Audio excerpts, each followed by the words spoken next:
Hello guys, आप सभी का स्वागत है हमारे new channel air warrior airman में। मैं हूं मयंक मिश्रा और आज आप लोग के लिए लेके आया हूं टॉप फिजिक्स के क्वेश्चंस, जो एक प्रैक्टिस सेट में 25 क्वेश्चंस होंगे। सो बेसिकली ये क्वेश्चन होने वाला है air force, navy, SSR and double A के लिए बहुत ही इंपॉर्टेंट क्वेश्चन है। सो प्लीज सपोर्ट एंड से सब्सक्राइब करें, इस चैनल को शेयर करें। और मैं ऐसे ही वीडियोस डेली प्रोवाइड करूंगा आपके फिजिक्स के क्वेश्चन। अब धीरे धीरे मैं मैथ्स और इंग्लिश के भी क्वेश्चन इस पे प्रैक्टिस सेट अपलोड करता रहूंगा, तो please guys support and share. तो चलिए आज मैं शुरू करता हूँ। बहुत ही बेसिकली आप लोग क्वेश्चन देख के भी गेस कर सकते हैं कि क्वेश्चन ऐसे ही डायरेक्ट आते हैं आपके पेपर में, और ऐसे ही कॉन्सेप्चुअल क्वेश्चन ही आते हैं, ज्यादा हार्ड नहीं आता है। सो चलिए स्टार्ट करते हैं आज का क्वेश्चन। हाँ, तो अब पहला क्वेश्चन आ चुका है हमारे सामने स्क्रीन पे, और ये है किसी वस्तु के लिए औसत वेग और औसत चाल का संख्यात्मक मानों का अनुपात सदैव क्या होता है। तो आप जानते हैं ये क्वेश्चन जो होता है, इसका अनुपात जो होता है, औसत वेग और औसत चाल का अनुपात जो होता है, ऑलवेज विल बी क्या होता है, ये तो इक्वल होता है, इकाई यानी एक के बराबर होता है या इससे कम होता है। इसे हम डिस्प्लेसमेंट के लिए और डिस्टेंस में आता है। डिस्प्लेसमेंट इज लेस देन और इक्वल टू क्या होता है, डिस्टेंस। क्या होता है, डिस्टेंस। तो सेम ये क्वेश्चन आपका इस पे भी बेस आता है। सो चलिए नेक्स्ट क्वेश्चन चलते हैं। नेक्स्ट क्वेश्चन आपका दूसरा, हाँ ये रहा दूसरा क्वेश्चन। ये कह रहा है एक एंड गेट प्राप्त करने के लिए कितने नैंड गेटों की आवश्यकता होती है। तो बेसिकली आप इसे याद कर सकते हैं 2, और इसे हम फॉर्मेटिकली बता दे रहे हैं। ये क्या होता है, एंड गेट आपका ऐसे बनता है, ठीक है। ये रहा आपका एंड नैंड गेट, ठीक है। ये रहा, ये ए इनपुट है, ये बी। यहाँ पे आउटपुट क्या आता है, ए इंटू बी बार आता है, ठीक है। अब यहाँ पे भी हम इसको एक नैंड गेट जोड़ेंगे। Mistake, 1 second. हाँ, अब करते हैं। तो ये रहा आपका, कैसे आएगा नैंड गेट, और यहाँ पे आउटपुट। तो यहाँ पे जो आउटपुट आएगा तो यहीं पे प्लग इन होगा ना, तो ये इन जाएगा यहाँ से, A into B, A dot B, sorry bar, इसका बार होगा। यहाँ आउटपुट क्या आएगा, A dot B dot A dot B, इसका बार, इस और दोनों का बार है, ऊपर बार लगाएंगे तो ये क्या होगा, आउटपुट क्या आएगा, ए डॉट बी। यानी आउटपुट जो आएगा ए डॉट बी आएगा। यानी क्या होगा, इनपुट जो नैंड गेट में आवश्यकता कितनी होगी, नैंड गेटों की, यानी 2 आवश्यकता होगी। तो ये आपका मोस्ट इंपोर्टेंट क्वेश्चंस हैं, जो बहुत ही डायरेक्ट कॉन्सेप्चुअल क्वेश्चन आते हैं आपके पेपर में। सो चलिए नेक्स्ट क्वेश्चन चलते हैं। नेक्स्ट क्वेश्चन क्या है, निम्नलिखित में कौन सा ऊर्जा का मात्रक नहीं है। आप जानते हैं एनर्जी का, which of the following is not unit of energy. आप जानते हैं बेसिकली, आप देख लेते हैं वॉट इंटू से वॉट सेकेंड तो होता ही है भाई, वॉट सेकेंड होता है, न्यूटन इंटू मीटर होता है, क्योंकि ई इक्वल टू क्या होता है, F upon A, F upon D, sorry F upon D होता है। ये आप जानते हैं जूल होता है, वॉट सेकेंड होता है आप जानते हैं क्या, किलोग्राम मीटर पर सेकेंड। तो ये तो आपको डायरेक्ट दिख जाएगा किसका है, ये संवेग का है, मोमेंटम का है। किसका है, मोमेंटम का है। तो ये आपका B option is correct. So next question is निम्न में से कौन सा मात्रक वाट के तुल्य नहीं है। वाट वाट वाट वाट तो हम चल लेते हैं, अब देखते हैं क्वेश्चन। अब देख लेते हैं सारे क्वेश्चन में कौन से आ रहा है। P इक्वल टू होता है डब्ल्यू वाई टी यानी होता है आपका जूल पर सेकेंड हो जाएगा। और फिर क्या होता है, P इक्वल टू होता है आई स्क्वायर आर भी तो होता है, वो ओम के नियम से। तो क्या हो जाएगा, एम्पियर एम्पियर इंटू ओम हो जाएगा, ठीक है, एम्पियर स्क्वायर इंटू ओम। और P इक्वल टू क्या होता है, V इंटू आई भी तो होता है, यानी वोल्ट एम्पियर। तो आपका आंसर क्या होगा यहाँ पे, answer we will go with the answer D. यहाँ पे आपका आंसर डी होगा। अब हम चलते हैं नेक्स्ट क्वेश्चन पे। नेक्स्ट क्वेश्चन क्या है, किसी बंद तल के किसी बिंदु पर आरोपित दाब तल के प्रत्येक बिंदु पर समान रूप से वितरित हो जाता है। यह नियम सर्वप्रथम किसने दिया था। आप जानते हैं पास्कल ने दिया था। ये बहुत ही इंपॉर्टेंट क्वेश्चन है आपका। जो पास्कल नियम पे वो काम करते हैं आपके हाइड्रोलिक ब्रेक्स वगैरह, जो भी 4 व्हीलर्स में यूज होते हैं, फिर हाइड्रोलिक ब्रेक आपका जैसे जेसीबी वगैरह हुआ तो वहां भी यूज हो जाता है इसका। बहुत बहुत ही इंपॉर्टेंट क्वेश्चन ऐसे आ जाते हैं आपके, डायरेक्ट बेस आते हैं। आप जान लीजिए एयरफोर्स में 5 to 6 ही क्वेश्चन ऐसे रहते हैं जहाँ पे आपको न्यूमेरिकल यूज करना पड़ता है। तो न्यूमेरिकल भी मैंने रखा है, बट वो आगे है, देखते हैं next question. Okay, a particle first towards the earth from the infinity its velocity on reaching the earth, यानी कहने का मतलब ये है कि कोई कण जो है अनंत से पृथ्वी की ओर गिर रहा है तो पृथ्वी पर पहुंचने से पहले इसका वेग क्या होता है आप जानते हैं, वेलोसिटी। वेलोसिटी, इसका वेलोसिटी आप जानते हैं वीई इक्वल टू होता है √2gr या rg लिख सकते हैं, ठीक है। ये क्या होता है कि ये जो वेलोसिटी होती है इन अर्थों से क्या है 11.2 किलोमीटर पर सेकेंड है, ठीक है ना, 11.2 किलोमीटर पर सेकेंड। अब क्या होता है कि आप इतना ध्यान रखिए कि जब भी ऐसा क्वेश्चन है इन्फिनिटी से आप जब जाते हैं अंतरिक्ष में जाते हैं तो यहाँ से जो इसके वेलोसिटी होती है उसके बराबर वो वेलोसिटी होती है जब वो रिटर्न आते हैं वहां से, यानी रिटर्न भी आएंगे तो उसी वेलोसिटी से आएंगे। तो उसके वेलोसिटी कम करने के लिए आप देखते हैं अक्सर उनको सागर में या फिर किसी नदी में वही उन लोग को ड्रॉप किया जाता है, गिराया जाता है। तो इसलिए हम इसको we will go with answer B. इसके वेलोसिटी आपका आएगा v equal to 2rv। okay, we will go the next question। कह रहा है एक कण नियत चाल से वृत्तीय पथ पर घूम रहा है तो इसका त्वरण क्या होगा। आप जानते हैं नियत चाल से, ठीक है ना, आप जानते हैं सर्कुलर मोशन जब होता है, सर्कुलर मोशन जो होता है तो इसमें दो तरह के एक्सेलरेशन लगते हैं। एक तो होता है टेंजेंशियल एक्सेलरेशन और एक होता है सेंट्रीपिटल एक्सेलरेशन। तो यहाँ पे देखिए कौन सा लगेगा, टेंजेंशियल तो लगेगा नहीं क्योंकि इस पर से एक ही त्वरण, ये क्या है नियत चाल से चल रहा है तो एक ही आएगा, कौन आएगा AC। तो क्या होता है ये सेंट्रीपिटल एक्सेलरेशन आएगा जो क्या होता है, देखिए यहाँ पे दोनों ऑप्शन सही हैं तो हम किसके साथ जाएंगे, ठीक है। एक कांस्टेंट होता है, क्या होता है कांस्टेंट भी होता है और त्रिज्या के अंदर, यानी क्या होता है जो सेंट्रीपिटल एक्सेलरेशन जो होता है वो along the radius to along the surface and toward the radius होता है, तो हम इसके साथ जाएंगे, यानी त्रिज्या के अंदर की ओर दिष्ट होता है और ये नियत होता है, यह चेंज नहीं होता है, ठीक है। तो हम अब नेक्स्ट क्वेश्चन की तरफ चलते हैं। Question number 8। क्वेश्चन नंबर 8 क्या है आप जानते हैं, कह रहा है क्यू परिणाम के दो विपरीत आवेश एक दूसरे से 2D दूरी पर रखे हैं, उनके बीच मध्य बिंदु पर विभव आप जानते हैं V। आप देख लीजिए पहले तो यहाँ चले जाइए, तुरंत आप देखिए क्या है विपरीत आवेश कर रहा है। आप इसके साथ तुरंत जा सकते हैं कि Q आपस में कैंसल आउट हो जाएंगे तो आंसर वैसे भी 0 होना, बट हम अब देख लेते हैं चार्ज के हिसाब से, चार्ज पार्टिकल, ठीक है, ये Q है, यहाँ पे -Q है, तो ये क्या होगा इसका विभवांतर क्या होगा, वोल्टेज क्या होगा KQ अपन और, ठीक है। अब इसको प्लस करेंगे तो यहाँ का जो होगा माइनस होगा ना, तो KQ माइनस हो जाएगा KQ अपन R, तो ये कैंसल आउट हो जाएगा, क्या वैल्यू आएगी 0 आएगी। We will go the next question, तो ये वैल्यू 0 आएगी यहाँ पे, we will go with the answer A। Next question देखिए यहाँ पे आपको डायरेक्ट फॉर्मूला ही पूछ रखा है, क्या कर रहा है गोलीय चाले से बंद पृष्ठ से होकर निकलता है तो पृष्ठ के निर्गत कुल फ्लक्स क्या होगा। आप जानते हैं ऐसे क्वेश्चन देखते ही आपका तुरंत ध्यान कहाँ जाएगा, यहाँ पे जाएगा, यानी 0, क्योंकि निर्गत एक बंद पृष्ठ से निर्गत, गॉस का नियम क्या होता है, यही होता है कि यहाँ से निकलने के बाद जो भी बंद पृष्ठ से निकलता हुआ निर्गत चुंबकीय फ्लक्स क्या होता है 0 होता है, बट यहाँ से डायरेक्ट फॉर्मूला पूछा गया है, यानी क्या होता है चुंबकीय निर्गत फ्लक्स पूछा है ना, तो फाई इक्वल टू क्या होता है, ये आपका हो गया आवेश बटा ये आपका एप्सिलॉन 0 का वैल्यू आ जाएगा, यानी क्या होगा आपका ऑप्शन ए होगा। अब हम चलते हैं नेक्स्ट क्वेश्चन पे। नेक्स्ट क्वेश्चन क्या कह रहा है, एक संधारित्र की धारिता 2 माइक्रोफैरड एवं इसे 50 वोल्टेज तक आवेशित किया जाता है तो इसमें संचित ऊर्जा, आप जानते हैं संचित ऊर्जा का फार्मूला क्या होता है। देखिए यहाँ पे 3 फार्मूले होते हैं, ठीक है ना, तो देख लेते हैं तीनों, देख लेते हैं एक बार, CV² Q² अपन 2C एन हाफ QV, ठीक है।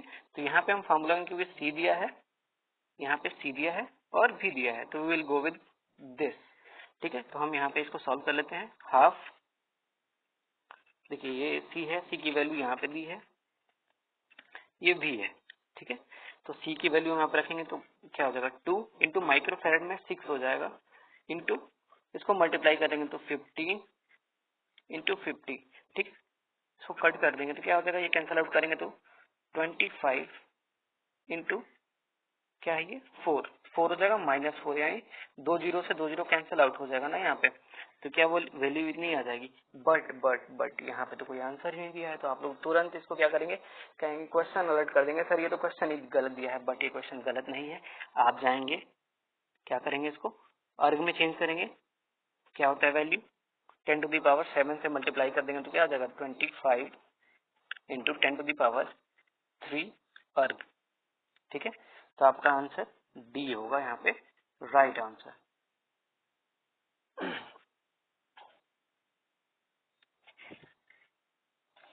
चलिए हम नेक्स्ट क्वेश्चन पे चलते हैं।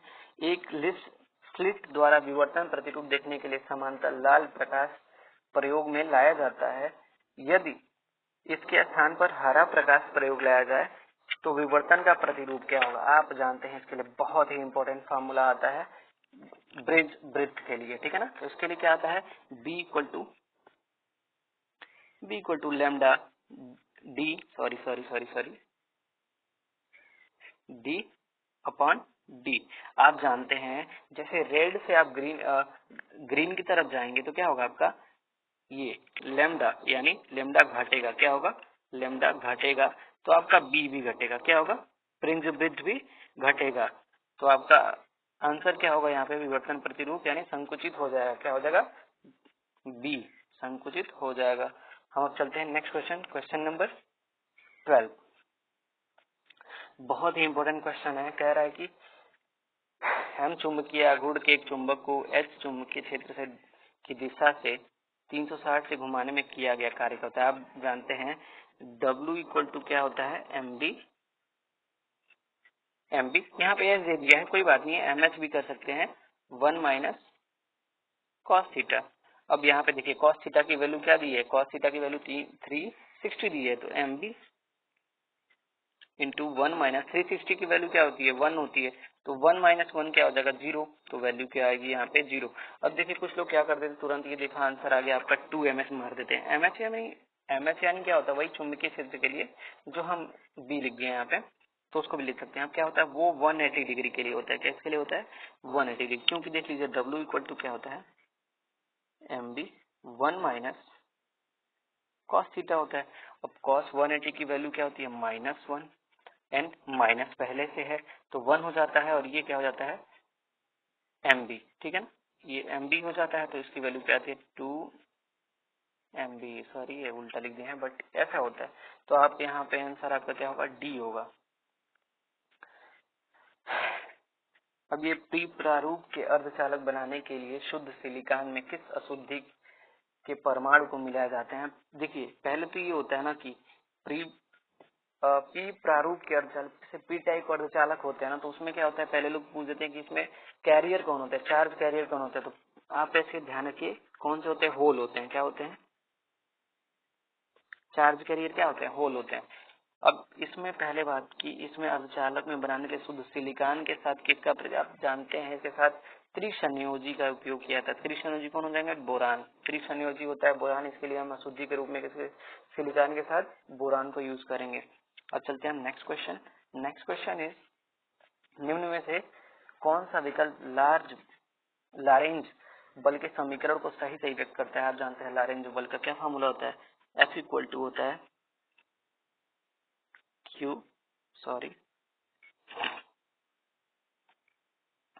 F इक्वल टू क्या होता है Q भी बी साइन थीटा, Q भी बी साइन थीटा होता है। तो आप जानते हैं साइन थीटा हटाएंगे तो इसको हम क्या लिख देते हैं F equal to Q into v cross B, ठीक है, ये हो जाएगा। अब यहाँ पे एक और क्वेश्चन बन जाता है, ये जो होगा आपका आंसर सी होगा, बट एक क्वेश्चन और क्या बन जाता है, ये किसके लंबवत होगा, किसके पैरेलल होगा। तो आप जानते हैं किसके पैरेलल होगा, वी क्रॉस बी के पैरेलल होता है, ठीक है ना, ये जो बल होगा इसके पैरेलल होता है।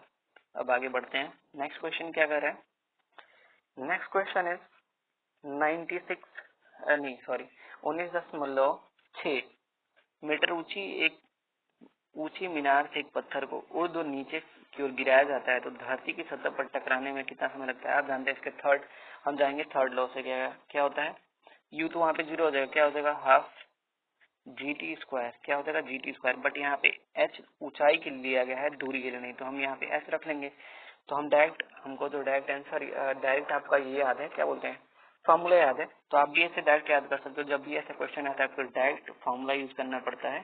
टी इक्वल टू यहाँ पे रख लेते हैं 2h/g। ओके, तो 2h यहाँ पे रख लेंगे, सॉरी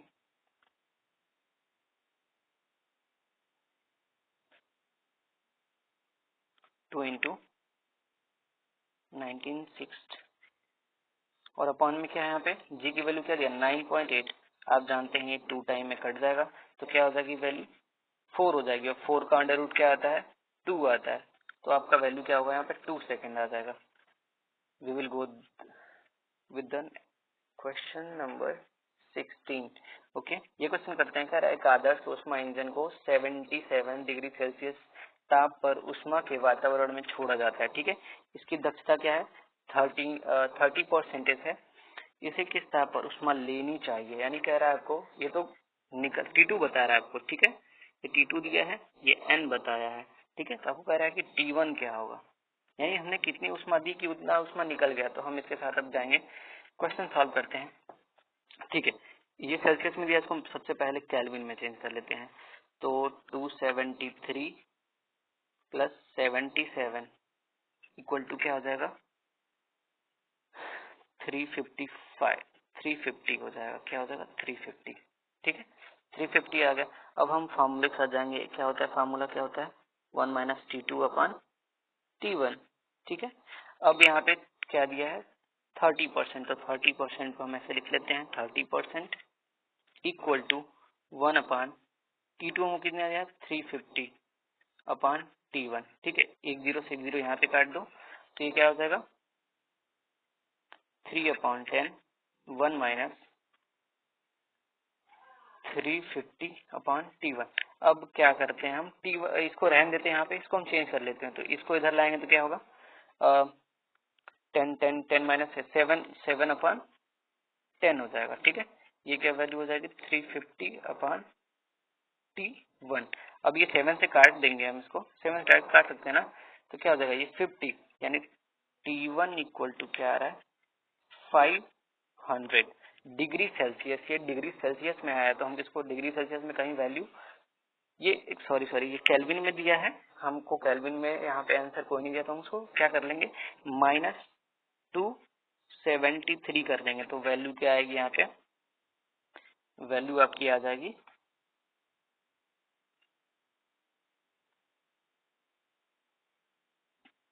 227 डिग्री सेल्सियस आपकी वैल्यू, यानी आंसर बी आपका आएगा यहाँ पे।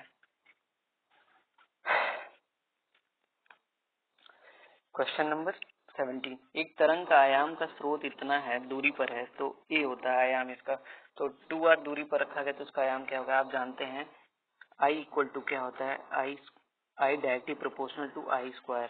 ठीक है ना, तो क्या होता है अब I directly proportional to 1/r square भी होता है। ठीक है ना, तो हम क्या करेंगे, अब a को यहाँ रख लेते हैं, तो क्या हो जाएगा a directly proportional to 1/r आ जाएगा। ठीक है ना, क्योंकि दोनों सेम है, तो a यहाँ पे रख लेंगे, तो क्या हो जाएगा a स्क्वायर से स्क्वायर काट दो तो कोई वैल्यू नहीं है, तो क्या हो जाएगा, जब डायरेक्ट ऐसी तो बात क्या है, आयाम अगर r है तो ये दिया है, डायरेक्ट फॉर्मूला दे दिया है, और फिर क्या हो जाएगा यहाँ पे a directly proportional to 2r कर देंगे, तो इसका आयाम क्या हो जाएगा भाई a/2 तो हो जाएगा ना, इसको डायरेक्ट नीचे कर दो, यानी a/2 आपका आंसर सी। चलते हैं नेक्स्ट क्वेश्चन, कह रहा है श्यानता गुणांक की बीमा होती है। आप डायरेक्ट इसको याद कर लो, ऐसे क्वेश्चन आप देखेंगे प्रीवियस ईयर में 2018 का क्वेश्चन है, आप इसको उठा के चेक कर सकते हो, ये 2018 का क्वेश्चन है अप्रॉक्स। हाँ अप्रॉक्स क्या राइट है, ये मैं बता रहा हूँ कि ऐसा क्वेश्चन डायरेक्ट बेस पे पूछे जाते हैं, लोग बोलते हैं बहुत हार्ड है, ऐसा कुछ नहीं होता, ऐसे डायरेक्ट, तो आप इसको डायरेक्ट याद कर सकते हो, क्या होता है 111, यानी हम इसको डायरेक्ट 111 याद कर रखे हैं ऐसे ही याद करना चाहिए, ऐसे क्या होता है डायमेंशन जो होते हैं हमको ऐसे ही याद होते हैं, और किसी तरह से याद करने का फार्मूला, हाँ फार्मूला से भी आप निकाल सकते हैं, बट ऐसे बहुत इजी रहता है। हमको क्या देखिए, हमको वहाँ पे ऐसा सिखाया जाता है कि हमको स्मार्ट बनना है, हमको हार्ड वर्क तो करना है but in a smart way करना है, तो हमको ज्यादा डीप नहीं नॉलेज की जरूरत है, हमको क्या जरूरत है कॉन्सेप्ट क्लियर है हमारे और हम स्मार्ट आंसर देंगे तो हम याद कर सकते हैं सॉल्व करने की बजाय। और फिर क्या करा है, रेडियो स्टेशन के प्रसारित तरंगों की आवृत्ति इतनी है तो तरंग दैर्घ्य क्या होगी, आप जानते हैं v इक्वल टू क्या होता है एन लैम्डा। क्या होता है v equal to n lambda. तो हमको क्या निकालना है, एन निकालना है। v इक्वल टू हम यहाँ पे c रख सकते हैं, ठीक है ना, वेलोसिटी c रख सकते हैं। c अपान क्या हो जाएगा यहाँ पे n हो जाएगा, ठीक है। तो c इक्वल टू क्या होता है 3 into 10 to the power 8 upon 5 into 10 to the power 6। अब देख लो भाई, इसको ऊपर ले जाओगे, इसको काट दो डायरेक्ट, क्या हो जाएगा 0.6 और ऊपर ले जाओगे तो क्या होगा 10 टू द पावर 2 यानी क्या हो जाएगा 60 मीटर होगा। क्या होगा 60 मीटर। मीटर आ रहा है कहीं पे देखिए तो 60 मीटर नहीं है, नैनोमीटर है। गलती मत करना भाई, यहाँ पे देख लो मीटर में आ रहा है, गलती ना करना। आंसर यहाँ पे डी भी दिया हुआ है आपको। ऐसा नहीं कि सारे क्वेश्चन आपको ऑप्शन में मिल जाएंगे, आंसर आपके मिल जाएंगे यहीं के। कुछ क्वेश्चन में आंसर आपको यही होते हैं। कुछ लोग बोलते हैं कुछ क्वेश्चन जो होते हैं छोड़ने के लिए आते हैं। इतने इजी क्वेश्चन छोड़ोगे तो भाई कहाँ जाओगे, नहीं कहाँ मुंह दिखाओगे भाई। बहुत इजी क्वेश्चन है, सिंपल सी बात है। आगे बढ़ते हैं। ये अगर जब एक 300 हर्ट्ज आवृत्ति की ध्वनि तरंग किसी माध्यम से गुजरती है तो माध्यम में कण का अधिकतम विस्थापन तो ये है, तो कण का अधिकतम वेग क्या होगा, आप जानते हैं v max. V maximum max equal to क्या होता है ओमेगा इंटू ए। आप बोलेंगे ए तो दिया ही नहीं है। अरे भाई अधिकतम विस्थापन को ही तो कहते हैं, ध्वनि तरंगे जब होती हैं तो उनमें अधिकतम विस्थापन को तो ही आयाम कहते हैं। क्या कहते हैं आयाम, एम्पलीट्यूड कहते हैं। तो वो तो यहाँ पे दिया है ना भाई, दिया है। अब फिर हम जाते हैं ओमेगा। ओमेगा आप बोलेंगे तो ओमेगा तो कहीं दिया नहीं, तो हम करते हैं ओमेगा को चेंज, क्योंकि ओमेगा की जो वैल्यू होती है 2 पाई एन होती है भाई। तो 2 पाई एन यहाँ पे रख लेंगे, 2 पाई इंटू एन की वैल्यू यहाँ पे दी है 300 इंटू इसकी वैल्यू क्या दी है 0.1। अब आप जानते हैं 0 से काट दो क्योंकि ये 1 हो जाएगा, और फिर क्या हो जाएगा 60 पाई। अब ये क्या आएगा सेंटीमीटर में आएगा। यहाँ पे we will go with the answer A, क्योंकि यहाँ पे पाई भी दिया है। वैसे भी आंसर एक तरह से होता है ना कि आपको आंसर छाटना आना चाहिए कि आंसर कैसे छाटते हैं, ठीक है ना। तो ये आ जाएगा आपका आंसर। अब चलते हैं नेक्स्ट क्वेश्चन। नेक्स्ट क्वेश्चन क्या कर रहा है, पिंड की एक समान वृत्तीय गति में त्वरण क्या होता है। आप जानते हैं क्या होता है त्रिज्या। अरे यार एक समान वृत्तीय गति में आप जानते हैं क्या होता है, टेंजेंशियल एक्सेलरेशन तो होता ही नहीं है। आप क्या होता है सेंट्रीपिटल एक्सेलरेशन होता है, जो क्या होता है v square upon r. V square upon r होता है, जो क्या होता है त्रिज्या के अनुदिश होता है, यानी त्रिज्या के तरफ होता है। चलिए, विलोड़ा चलाया हुआ द्रव कुछ समय बाद विराम में आ जाता है, विराम में आ जाता है बाद में आ जाता है। इसका कारण क्या है, आप जानते हैं इसका कारण क्या होता है विस्कोसिटी होता है, यानी द्रव में विस्कोसिटी होती है। जैसे द्रव में जो होती है विस्कोसिटी के कारण उनमें रुक जाते हैं। मतलब जानते हैं आप, जैसे दूध मक्खन वगैरह आप चला देते हैं घुमाए तो कुछ देर बाद अपने आप रुक जाता है, तो उनके बीच में क्या होता है विस्कोसिटी के कारण वो स्टॉप हो जाते हैं। नेक्स्ट क्वेश्चन चलते हैं। नेक्स्ट क्वेश्चन इज रॉकेट सिद्धांत पर काम करता है किसके, आप जानते हैं ये बहुत इंपॉर्टेंट क्वेश्चन है।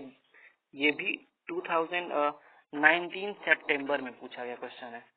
19 हाँ 2019 सितंबर में मैंने एग्जाम दिया था, सितंबर में क्वेश्चन पूछा गया था। तो इसका डायरेक्ट आंसर है सी, कंजर्वेशन ऑफ मोमेंटम के लिए क्वेश्चन आता है, ये आंसर इसका होगा। अब हम जाते हैं नेक्स्ट क्वेश्चन। करेक्ट स्वतंत्र में माध्यम में तरंगों को उत्पन्न करता है। यदि माध्यम का ताप परिवर्तित होता है तो कौन सी राशि परिवर्तित होगी, आप जानते हैं टेम्परेचर पे डिपेंड कौन करता है लैम्डा, यानी तरंग दैर्घ्य, यानी क्या हो जाएगा ये वेवलेंथ इसकी हो जाएगी चेंज हो जाएगी। अब नेक्स्ट क्वेश्चन चलते हैं। नेक्स्ट क्वेश्चन कह रहा है, अरे ये तो हमने कर रखा है 24 भी हो गया 25, हाँ ये रहा। ये कह रहा प्रकाश विद्युत प्रभाव में इलेक्ट्रॉन एक धातु की सतह से उत्सर्जित होते हैं। कब उत्सर्जित होते हैं आप जानते होंगे, बहुत इंपॉर्टेंट क्वेश्चन है। केवल तब जब आपतित किरण की आवृत्ति देहली आवृत्ति से अधिक होती है तभी होता है, नहीं तो नहीं होता है। यानी आवृत्ति ज्यादा होनी चाहिए, कम होगा तो नहीं होगा, बिल्कुल नहीं होगा। सो गाइज मेरा यही ज्यादा लंबा वीडियो हो गया, but please guys support and मैं ऐसे डेली आप लोग के लिए बहुत इंपॉर्टेंट क्वेश्चन डेली लेके आऊंगा। So guys please support and share the channel and please subscribe. और आप लोगों ने सपोर्ट किया, तो मैं डेली ऐसे ही वीडियोस अपलोड करूंगा और आगे से मैथ और इंग्लिश पे भी मैं फोकस कर रहा हूँ कि वीडियोस अपलोड हों। So thank you.